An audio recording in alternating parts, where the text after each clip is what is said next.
So, what strength reed should you be playing on, whether you're a clarinet player or a saxophone player?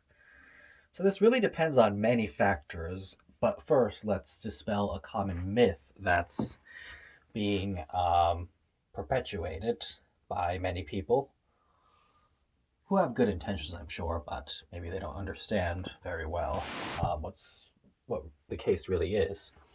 So the myth is that you start out with a softer reed, and then you go on and you progress, and once you're really good, you play on the harder reed. That is not true.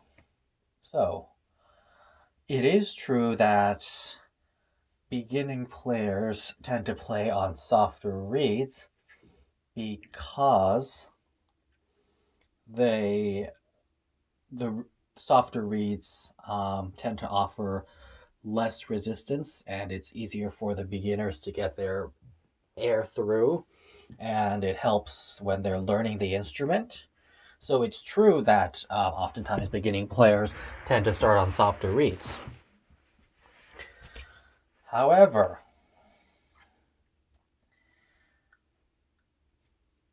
there's a lot of advanced players who still play on softer reeds, and those reasons will be discussed in later. And just because you've been playing for a while or you're very advanced or really good doesn't mean that you're necessarily playing on a harder reed. So, the strength reed that you play really should match your mouthpiece. So, there's a closed tip, short facing, or closed tip, long facing, or long facing, closed tip, and there's a lot of different nuances there with the mouthpieces.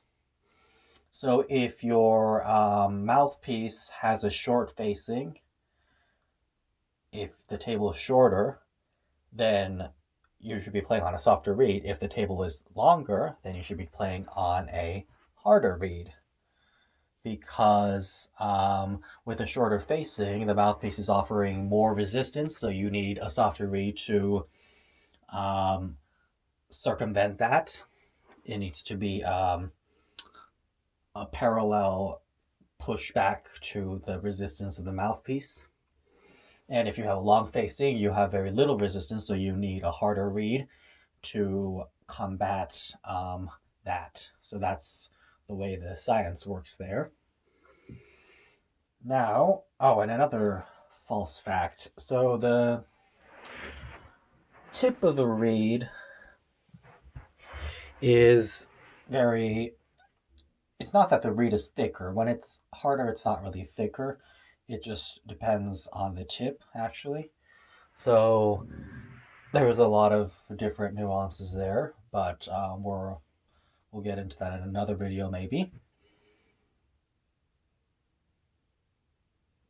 So yes, beginning players tend to start out on softer reeds and then maybe go up a little, but even advanced players might still play on softer reeds or maybe play on harder reeds. And the reason beginning players start on softer reeds is just because less resistance. Now, over time, as you get more advanced and you learn how to control the instrument better, you will find that you will have personal preferences on the type of sound or the type of quality that you like and you prefer, and you will basically choose your mouthpieces and your reeds based on that criteria which you have. So if you like a more focused, darker sound, you might choose to play on a longer facing mouthpiece and harder reeds. And if you like a more bright sound, then you will probably play on short facings and softer reeds. So, the moral of the story is the harder the reed is, it doesn't just because you're playing on harder reed doesn't mean you're that good. It just means many different things. So, like I said, depends on whether you're a beginner or not, or your mouthpiece and your personal preferences. So, those are the things that really matter